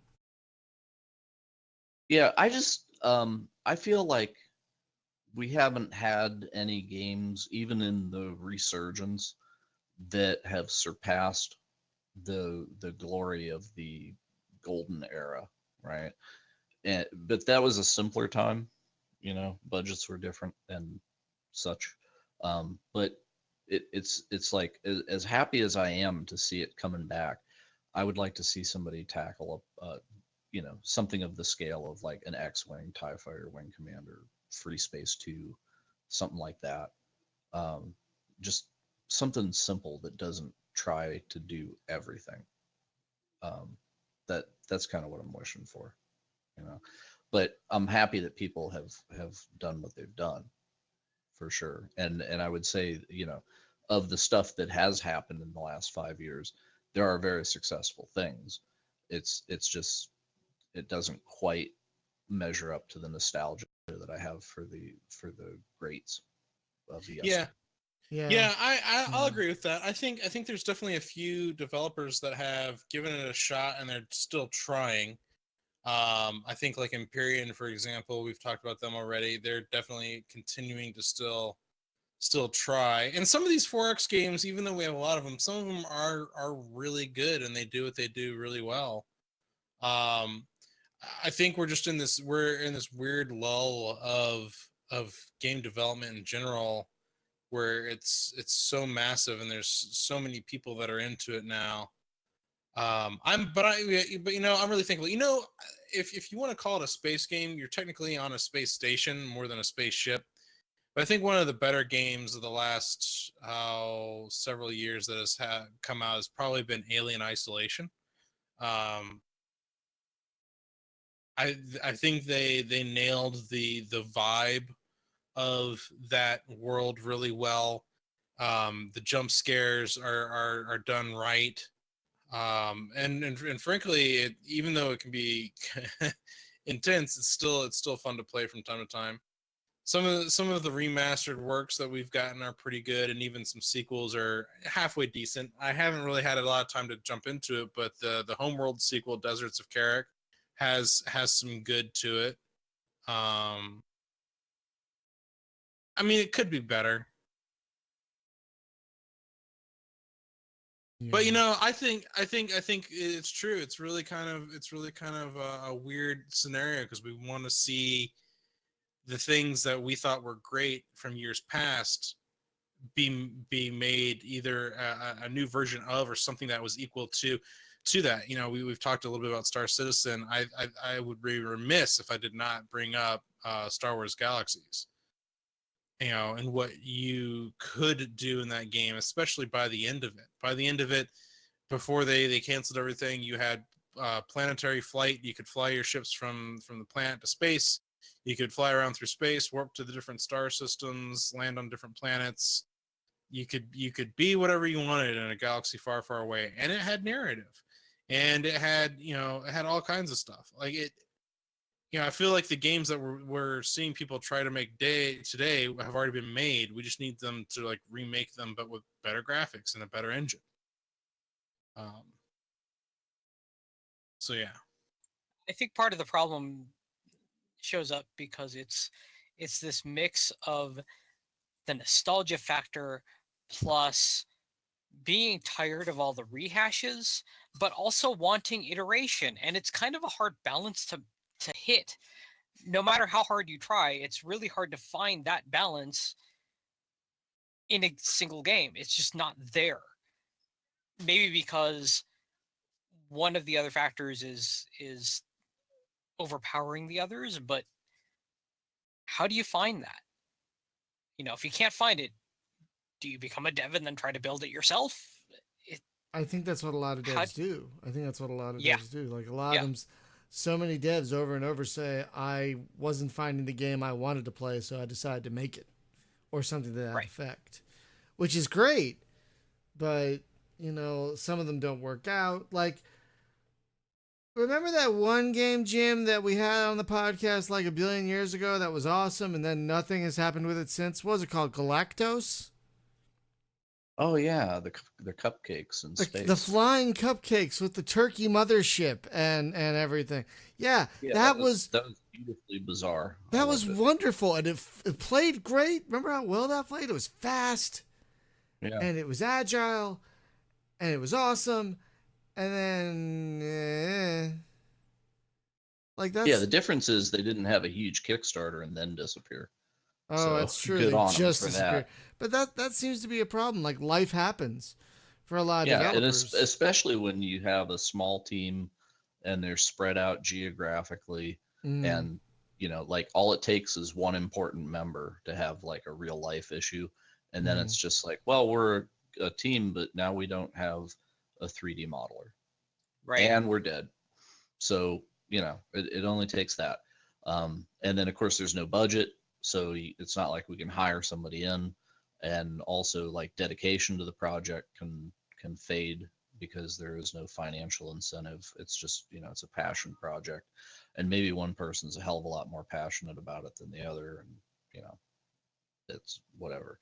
I hate to see those things go, but I mean, it's kind of, I guess it's like if you're gonna walk away from it, I say please turn it out to the community and just be like, hey, look, we had to abandon this and we'll probably never get back to it. Here it is. You know, just let somebody else pick it up. Yeah, I mean, I think once the reality hits of how difficult it is to make and market a game, a lot of them just fade away, which is really, really sad. You know, and that's why I think, like RMTZ said, a lot of developers are just sole person operations. You know, and even some bigger houses. Thank you, Memory Leak Death. Like Double Fine, they'll make a thing like Space Base DF9. That brings up another. Sorry, go ahead. Yeah, well, and then what happened to that though? But yeah, I was gonna say that brings up another thing: early access. Like we have never had the level of access we do to game development that we do today. Through for better or worse. Yeah. Yeah, it is. It is great in a lot of ways, but well, I think that it should be I'm gonna get early adopters in here so that we can get the last dose of polish on before we ship it for real. Not that I need this extra money. And then it got used as then it became a funding model, and that's where you get spectacular failures. So using it as a funding tool is not good for anybody. Well, Steam isn't helping by allowing reviews of not finished games. Yeah, see that actually frustrates me to death. I really Right? think that if something is in early access, there should be no review for it. I think there should be like a feedback section for the Yeah. developers and the Or call it developers only to or read. yeah, or call it a preview and don't score it, but let people read it, but be Or very clear. even let people thumbs up, thumbs down it, because if something's in early access and boy it stinks, I want to kind of warn people I off. would I like want to it to know, fade off the front page. but at Well, the same, sure. I mean, yeah. that's nice, but but saying a review, this was an early access review, that doesn't, that I don't think that differentiates it enough still. Like I No, it really doesn't. think. Well, what Yeah, it about doesn't this? at all. Instead Yeah. of green light, how about take that green light place that's like in the back corner of the shop and put all the early access back there, and never does the early access shit hit the front page. That's Elite Games. And then if you want early I access, would like well, that. I would step like into that. that area. Or And, like maybe there's a bit of a sidebar, like here's the early access stuff. Go here to look at more, and that's it. yeah, because it's hard to tell, like a game, it says early access on it, right? But it's like the thing where like people look at something and you can't really tell how far through early access it is. It might just be enough to get that screenshot up there.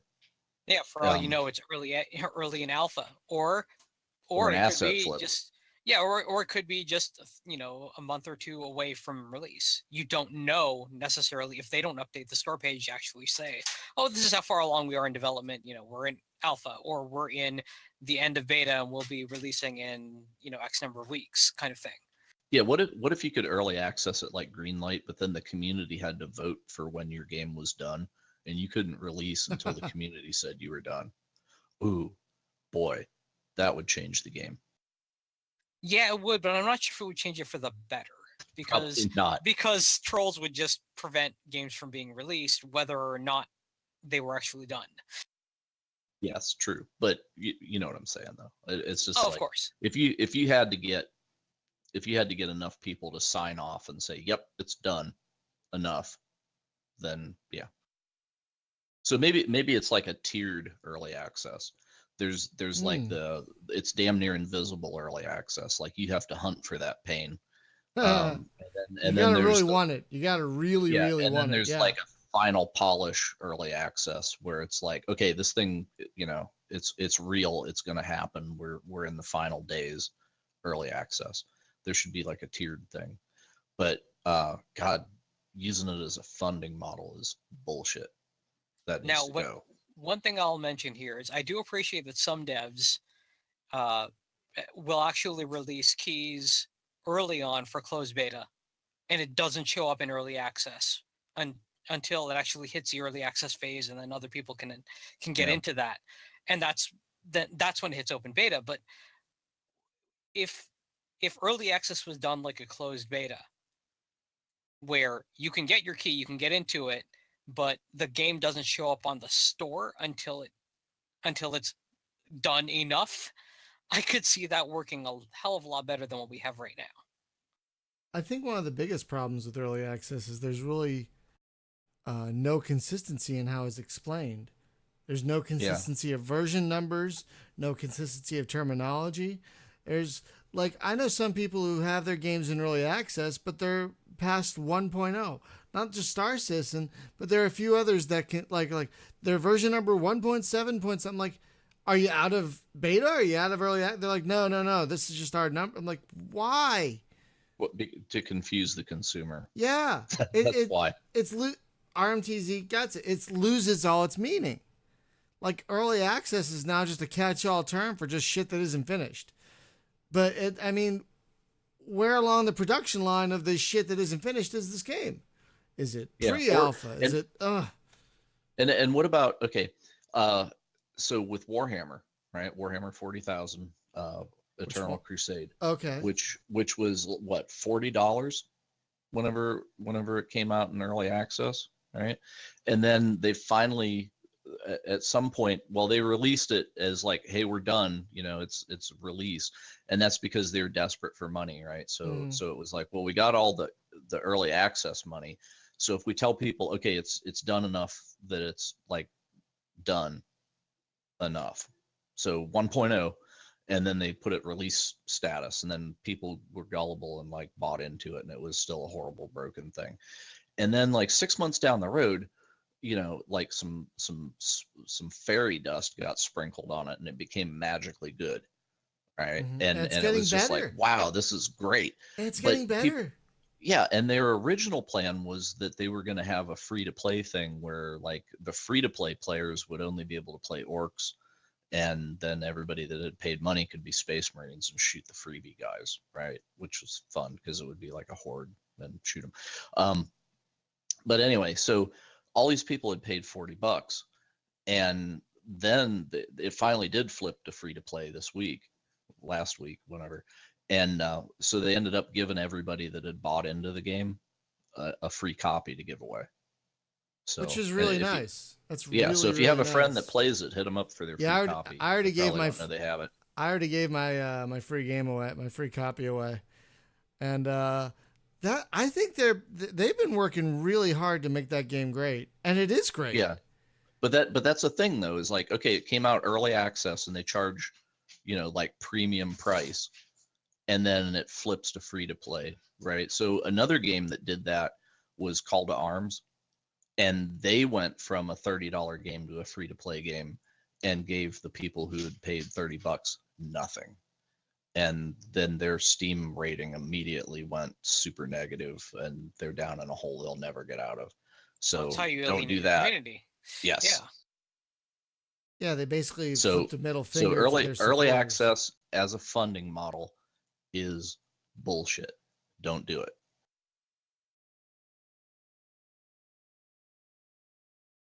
I'm looking at maybe Patreon as a funding model. It's like you're not buying into early access.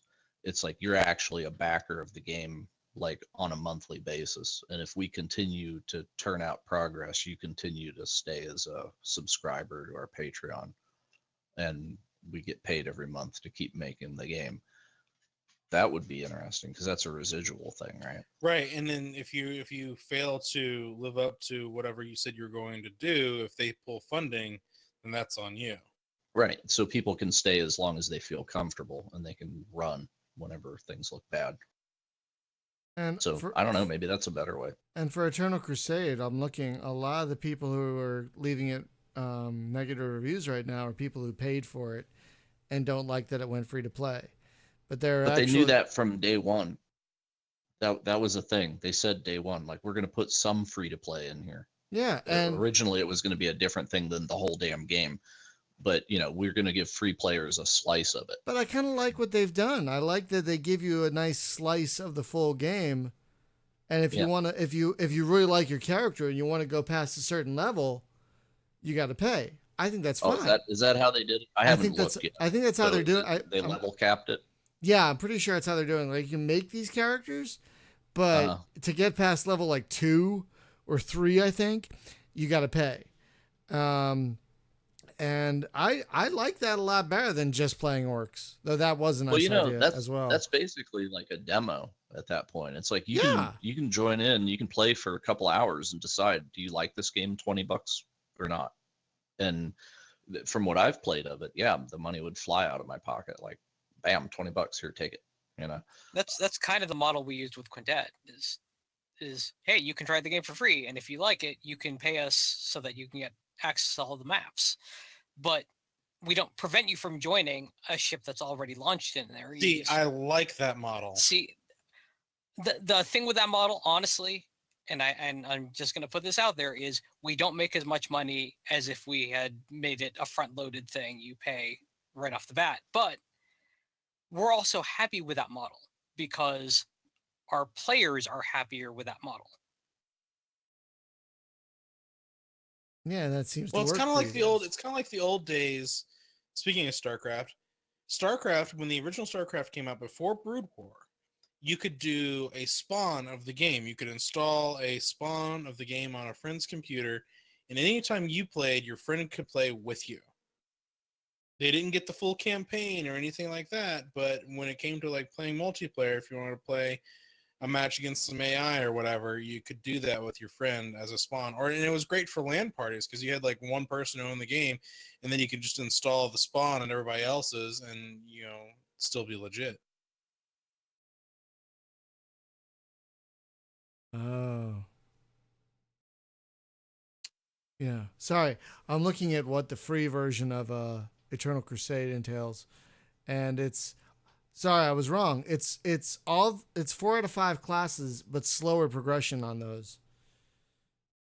But interestingly enough, if you buy 20,000 in-game space bucks, you unlock the paid version. So that's kind of neat. I kind of like that. There aren't a lot of free-to-play space games, are there? Come to think of it, right? Not that I can. Most of them are loaded with with IAP, and they become pay to win. So, yeah, we made sure to avoid that with Quintet, but still. Yeah, someone told me that, what was that, Star Conflict game used to be like that, but apparently it's gotten a lot better in terms of pay to win type stuff. But the nice thing is that people are playing it, I guess. Sorry, I'm rambling now. You know what that means. These podcasts are tiring, folks. They're very tiring. And I still have stuff to do tonight. So we're going to start wrapping it up. But yeah, 200 of these. And I think the general feeling we get after talking is that, like Jim said, we're happy that space games are back. But there's a lot of room. Do better. There's a lot of room for improvement. There's been some great stuff. There have been some high points. But there's a lot of room for improvement. And my biggest concern is that we're going to get so oversaturated with like 4X games, or we're going to get so oversaturated with certain types of games that it's going to come crashing down all over again like it did in the 90s. And you're going to have some great games that come too late, and then they're not going to sell. And then it's like, oh, the genre's dead. Like Free Space 2, for example. And then we're going to have a dearth of another 10 years. And only Eastern Europeans are going to be making space games again. Ooh, a new Tar Chronicles is out. Thank you. Yeah. I really don't want it to come to that, developers. Again. So I guess it's good that some people make more than just space games. Like there are some developers like they'll make one space game and then they'll move on to something else. Like the Paradox guys. Yeah, like vary your portfolio. Like the guy who made Drox Operative, he's also making zombie games and other action role-playing things. So yeah, vary your portfolio, developers. Don't just make a space game, but make a good space game. Make an awesome space game. And if you're making a multiplayer space game, add fucking bots. That's like... Absolutely. Yeah, that's my thing. Add a goddamn bot. It can't be that hard. Like, look to Unreal Tournament for your inspiration. Or Quake even, because I mean, like, you look at any of the offspring of Quake 3 games from back in the day, hello. How were their bots? I didn't play a ton of Quake. I was much more of a UT They guy. were good. They were good. I mean, you could do a lot with them. I mean, like you look at the Elite Force and Elite Force 2 that we've talked about in the past. That's true. Based off of the Quake engine, and they had bots and they had custom maps and all kinds of stuff. Yeah, even Renegade X has bots, by the way. Yes, that's yes, true. yes. That's true. So yeah, I guess the takeaway is we're happy, but we're cautious, and we're a little wary, and I think we're a little tired of certain things. Like, do we really need so many 4X games? Again, going back to that. Like, well, I'm just saying that the Golden Age classics are fondly remembered for a reason. Yeah. So I mean, there's some nostalgic There's some nostalgia glasses going on there, sure, but at the same There, there, time, there is some, but I also attribute it to the fact that there weren't very many games back then like we have now. it's true. It's true. So like what you had to pick and choose from was limited. So like maybe there's a game now that we have out there that we're just not really giving the time of day that could be just fantastic, but That's true. it is just really hard sometimes because you're just like you start playing it and if it just doesn't click with you right off the bat, you're like next. You have 18,000 other things in your Steam library. Oh, so Eric. Well, yeah, and that's why puzzle mission space games. No. X-Wing, I'm looking at you. Wouldn't fly because people will run up against that and bounce off. Yeah. Because it's like I got other things I could be playing. I don't need to grind against this thing I can't beat. But you don't want to make it too easy either, right? So, yeah, difficulty slider. Eric says, Eric on YouTube says that Quake Enemy Territories has good bots. I haven't played that though. Yeah, let's bring that back, please. Oh, is that not around anymore? Well, this is the new Quake that's coming out. No, Quake Wars Enemy Territories. Oh, bro. Quake Wars. Oh, yes. That was a pretty damn cool game. Is that so not I around played anymore? It recently. Kinda. It's barely. There's one server.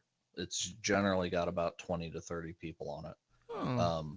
But being that it's one server with those 20 to 30 people, they're all like really good. Yeah, that they are. And honestly, it's just not as good a game as like Battlefield or whatever. My upgrade goggles were definitely on. Like the mental upgrade of like, oh, this game was great. And then I got in and started playing it again and I'm like, yeah, no, it's got some pretty heinous flaws to it. But the concept is really cool. And it was interesting to have two very dissimilar teams that would fight over objectives because like Battlefield, it's just like, well, they got different guns than us slightly. Like I got an AK and he's got an M16. Okay, that's the only real difference. Well, the difference between human and Strogg was, well, they're aliens and they have weird ass alien laser beam pew pew stuff, and we got regular conventional weapons, and that was amazingly great. It's like they have like hovercraft things and like walker mechs and all kind of weird, and we've got like quad motorcycles and tanks. So yeah, it was a heck of a difference. I think that would also work for like a Command and Conquer Renegade X, like how Renegade X we played that. If that was very dissimilar, because it's already like NOD and GDI, but it's tanks and dudes, right? If you took that and you made it like one side was freaking aliens, and then the other side was normal humans, that would be kind of cool.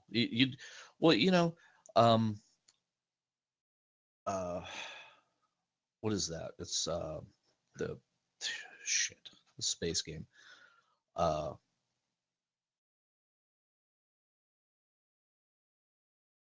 I cannot. Oh, natural selection. That's it. Because I was thinking N2, which is the natural selection, like straight battle mode, doesn't need a commander. But natural selection is kind of like that. I wish that the enemies in natural selection didn't look like gerbils and alligators and if they were like xenomorphs from Aliens, yeah, that would be pretty cool. But they're kind of like weird aliens. They're yeah.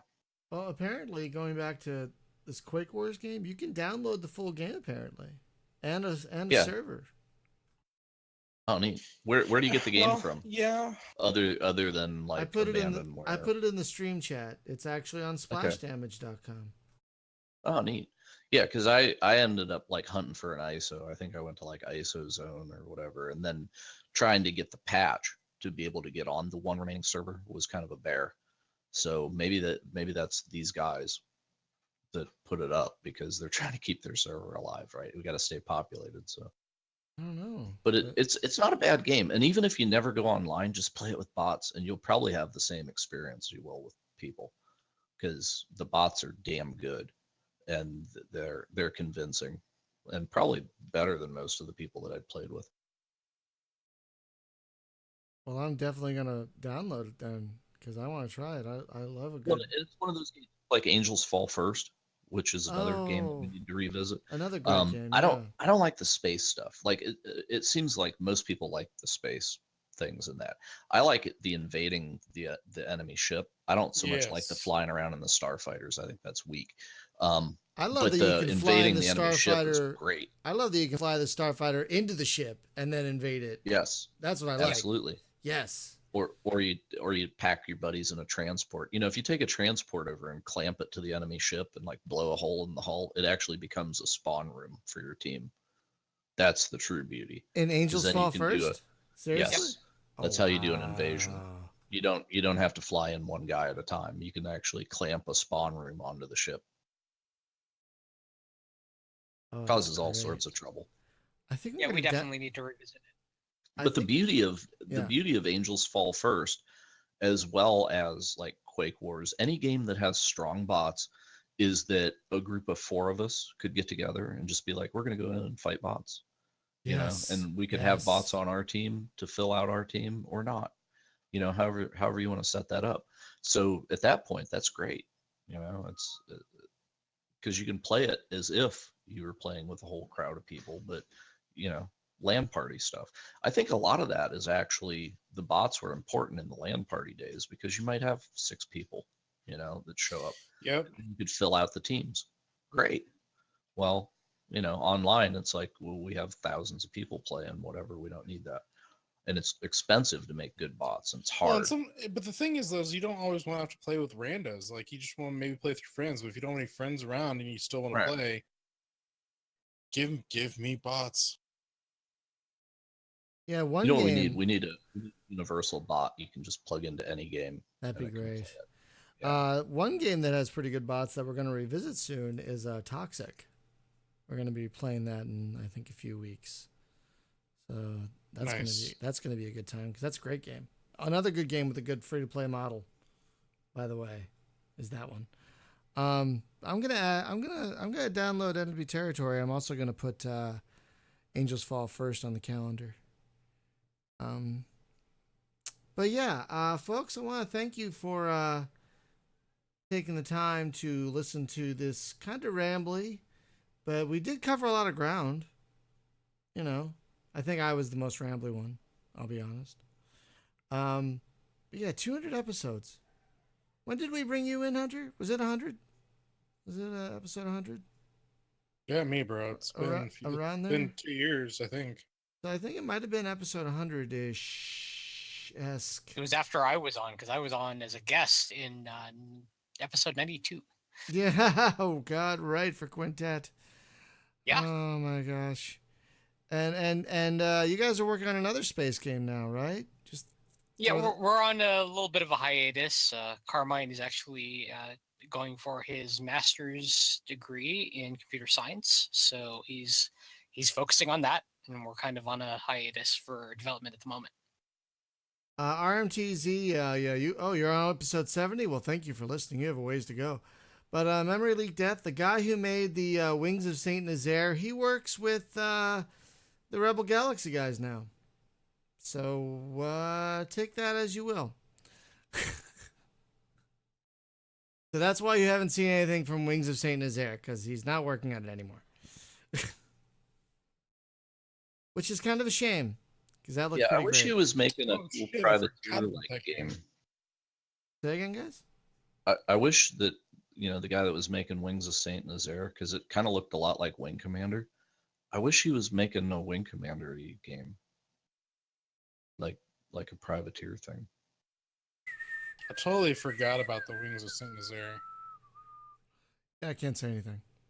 Spoilers. I can't say anything. Speculation. But, I don't officially know anything, but it's just like, yeah, it's in the air, right? I honestly, you can feel it coming in the air tonight. I have no news. Oh no! Obviously, you know more than me, and you're gonna have to tell me as soon as we're off the air. I can't. I can't even tell you off the air. That's how sworn to secrecy I am. I can't tell you a thing. It must be good. All right. Well, how long till you'll be able to tell me? Hopefully not long. I wish I knew. But Travis is like, you can't talk about this to anyone. Okay. I won't. Freaking Travis. All right, that's We it. love him. We love him. We can't not love him. So we can't be mad at him. So we can't. Folks, if you're not who we're talking about Pat Travis Baltry, the guy who made Rebel Galaxy and Torchlight and Fate. And didn't he work on Diablo? No, it was the other guy. I don't think he was on the Diablo thing. So was Fate his first gig? I think with the two of them, yes. Because the Fate games were fabulous. Or wait, no, Fate, and then right. So Fate, he was doing and then Fate. The other guy Torchlight. was doing Diablo. Yeah, and right. then Fate, and then Torchlight, and then and then yeah, Torchlight 2. Yeah, Torchlight 2, and then Rebel Galaxy. So yeah, this looks to be I don't know. I was gonna say it looks to be a pretty decent year for space game, but I don't really know because I don't know what's coming out over the next year. Excuse me, and the year so far has been so. Well, it's like I looked on YouTube and I'm like, best space games coming out in 2017, and it's like just all crap that we knew about last year. All right, so there's nothing like new. Honestly, Everspace got a release date. It's coming out in May. True. really, And Everspace is so is already out as far as I'm concerned. No, it's coming out of early access. Early access. Right, May but you know what I 26th. mean? Like, there's so much game there, I can't get to the end of it anyway. So, they don't have to finish the end of the game because I'll never see it anyway. So, it's good. But anyway, yeah. Yeah, we got Endless Space 2, and then we got Starfighter Origins, and Honestly, I'm looking for like Destiny. The new What's Star coming? Wars Battlefront 2 comes out at the end of this year, but I'm not saying I'm excited, but at least they're saying it's going to be a campaign. So, I mean, we'll have to wait and see. Yeah, I'm wondering gonna if- wait and see like Yeah. a month after release. Wait I'm- and see. I'm I'm not pre-ordering sorry. nothing on that. I'm wondering if it's gonna be like the original Battlefront. Like Battlefront 1 was all right, but Battlefront 2 was amazing. You know, I thought the original. Yeah, Battlefront our 2 opinion differs greatly on Battlefront 2. I think it's okay, but only in multiplayer. Like Well, yeah. because the single player is like multiplayer, just a chain of missions and bots. But it's just like I don't know. I'm just not so into that. If it was more like Battlefield 2, Battlefield 3, 4, but with a Star Wars skin on it, where I could actually play it like crouch behind shit, like lean around a corner, shoot at people instead of like stand out in the middle of the street with my blaster out. Pew, Could pew. you do that in Republic You Commando? can- Dude, you could totally do that shit though. Like you're just not exploring it well enough. Yeah, okay, but the bots ain't doing that either, right? They're standing out in the middle of the street, like like scared. What's cover? What the hell is cover? Exactly. Well, we are returning to Battlefront 2 in a few weeks on May 4th. Huh. May the 4th be with you. Nice. I didn't plan that. I swear to God, I did not plan that. I'm keeping it, but I did not plan that. And we're going to be using that massive mod, the Saga mod. Nice. So that's exciting. We'll kill lots of Gungans that evening. All the Gungans will die, and all the Ewoks. Our multiplayer calendar is full up until July, you guys. You believe that? July. Like, holy Christ. and Well, and Hunter, what did you want to rename Multiplayer Madness to? I thought it would be fun to like name it to like LAN Party Thursdays. Huh. I'm not against it. What do you guys think, Spaz and Jim? We call it Land of the Lost. Bah! No. Slee stacks and shit. I don't know. No. I know what you're talking about. Yeah. I like that, though. I'm gonna think Yeah, I'm about good it. with that. Yeah, I might change it because it does. As much as I love the alliteration, it does pop a little more. You know what I mean? It jumps at you a little more than Multiplayer Madness, I think. Anyway, folks, thank you for listening to this. Pretty awesome, I think. 200th episode. I can't believe again, 200 episodes. Thank you, Jim, for suggesting this goddamn podcast in the first place. This whole thing was ultimately your idea, and we should never lose sight that you are owed the credit for that. Or the blame. Thank you. That too. No, I thought you were gonna say thanks for not salt mining on Elite like I do. But that's just because I want to love it. You more. didn't. That's true. Thank you. I know. I didn't even think of that. You did it so subtly. I didn't even notice. Well done. Well done. Yeah. Well, because it's not bad. It just is. I see. Yeah. A lot of it's just we love it. We love it, and we know it could be better. It's like right. It's like we're teachers. A stubbornness. It's the stubbornness that we will not fix it. It's like we're a teacher with vision. It's like we're a teacher with a really smart student that just won't apply themselves. It's exactly how it feels. That was my childhood.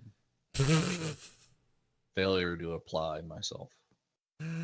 Yeah, mine as well. Honestly, Sounds very familiar.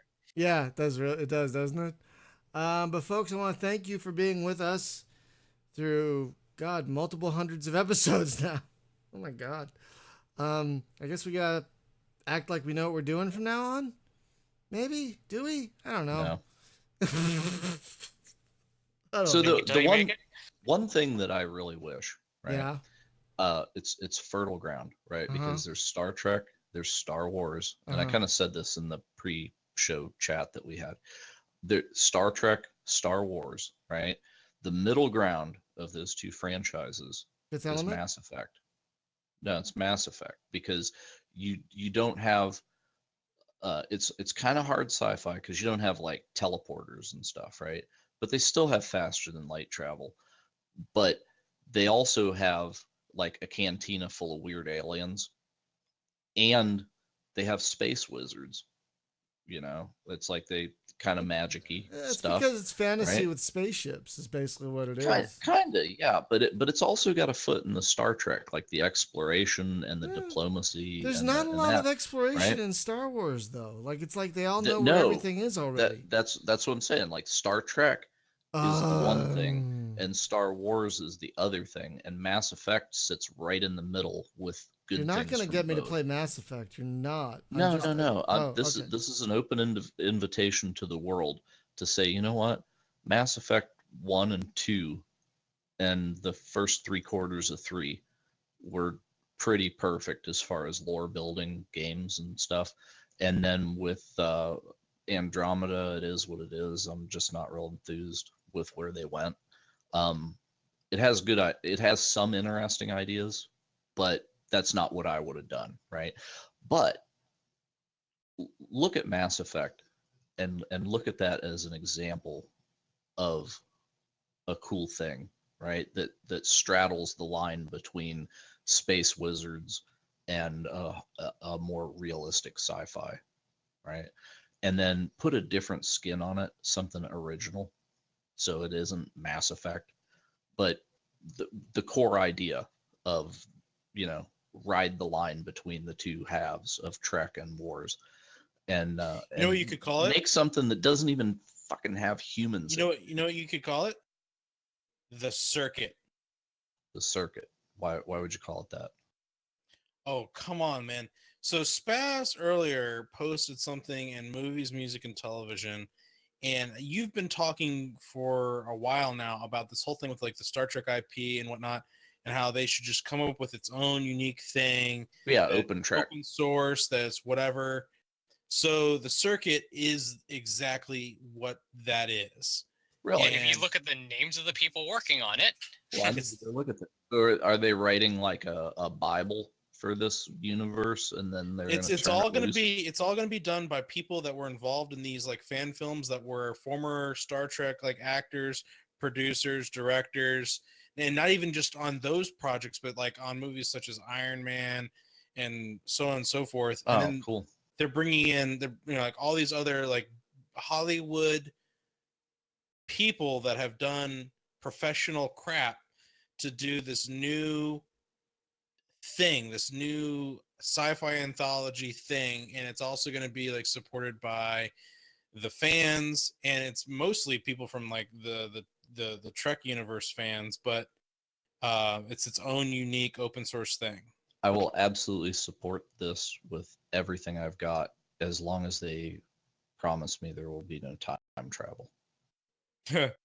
Well, there needs to be no temporal war crap. but people, would be good is to take that and then again make it like what you're wanting for this game. So, Well, but not even a game, just a world, right? That you could put anything in. It's basically the open Trek. This is more like open Mass Effect, right? Like take the idea of Mass Effect, move it the hell out of our galaxy to Andromeda.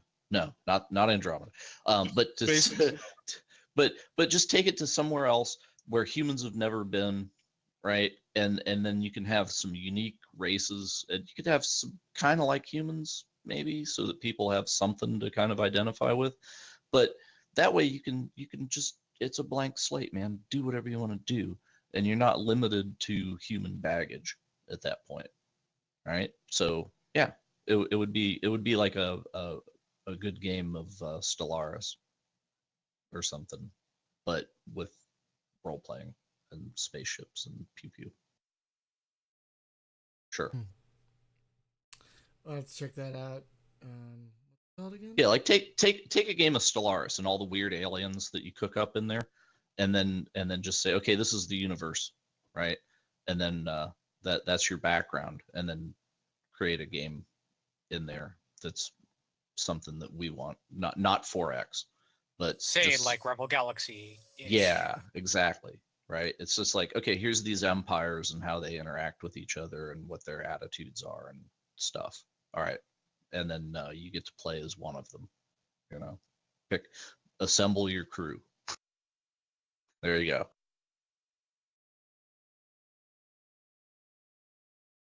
Oh, this circuit thing looks pretty nifty.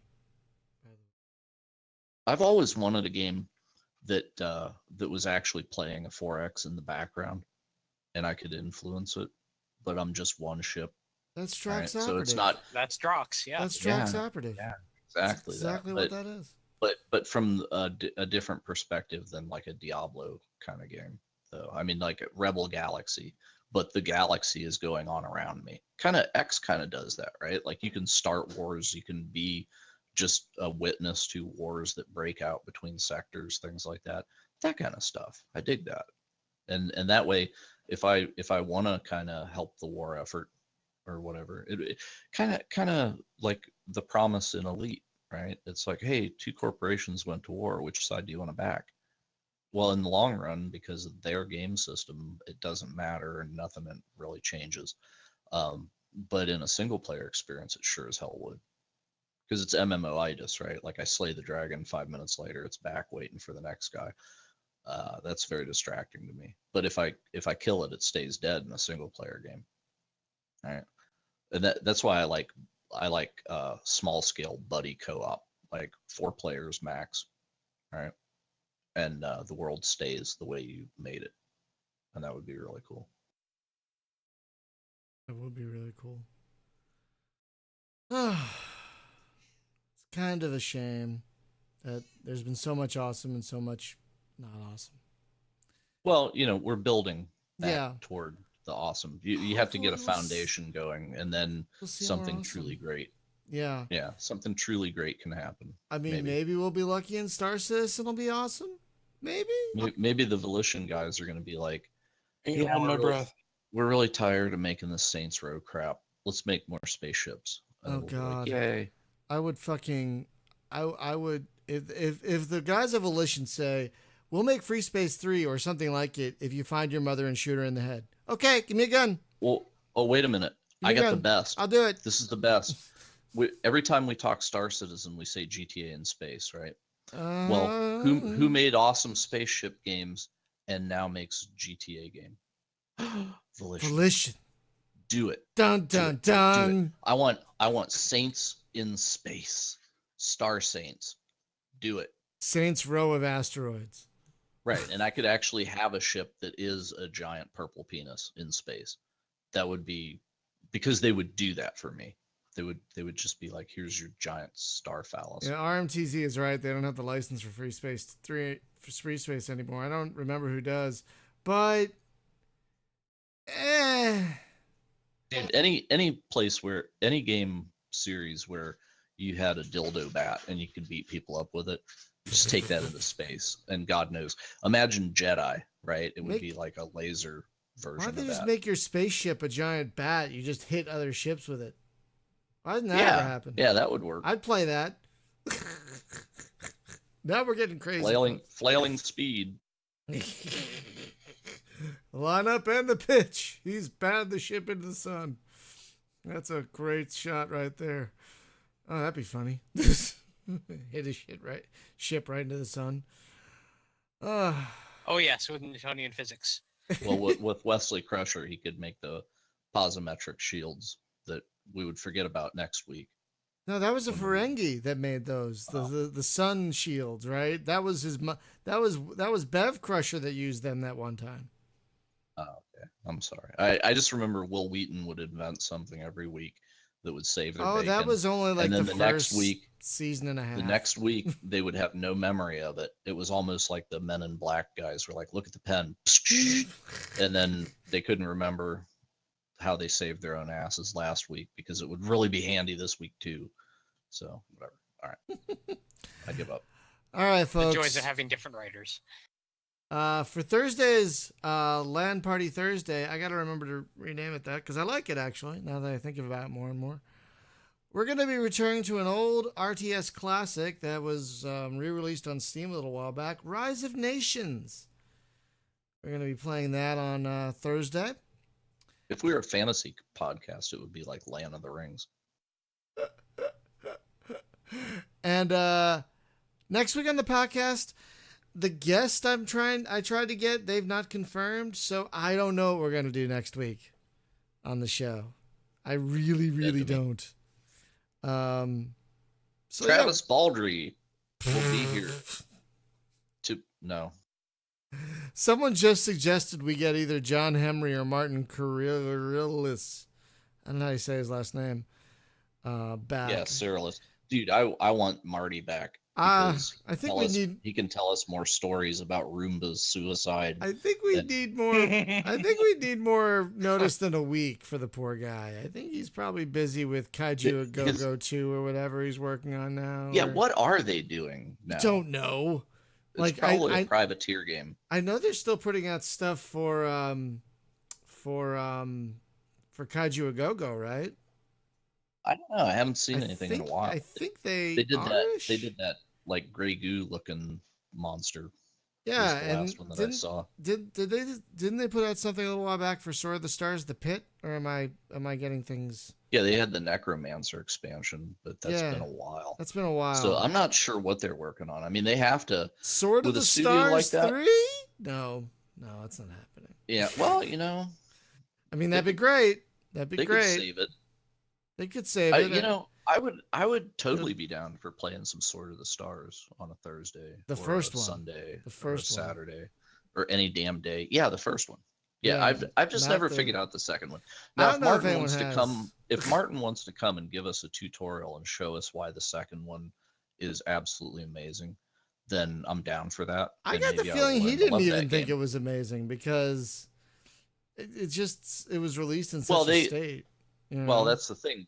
But then they also like worked for free to fix it, so they did put the commitment in. They took it as far as they reasonably could, right? But yeah, I'm sure that he's got some things that he would much rather have done with it. But I don't know. I mean, maybe we're missing it. Like there was some fundamental changes that just didn't click with us. But if we were perhaps shown by a master of how to actually enjoy that thing, maybe it's better than we know. I don't know. I don't either. But yeah, I'll definitely look into that. But yeah, we got to go. It's getting late. So folks, thank you for listening. Again, last thing, we're still running that contest. We got some great reviews on iTunes, but if you'd like to have a chance to win some free games, leave us a review on iTunes, take a screenshot of it, and email it to me. Details are going to be on the site. SpaceGameJunkie.com. If you look at the posts for the podcasts, all the details are there. So yeah, leave us a nice review, or leave us an honest review, because we've gotten some 3 and 4-star reviews. Because leave us an honest 5-star review. Leave us an honest review. That would be great. And even if it's just 3 or 4 stars, more reviews the better, because it gets us more visibility. So thank you, folks, for watching and listening. Thank you, Hunter and Spaz and Jim, of course, for co-hosting. Yeah, if a 2 and a 3 could be combined, you would have a 5-star. I don't know if it works that way. It'd be great if it did, though. But anyway, good night, everyone.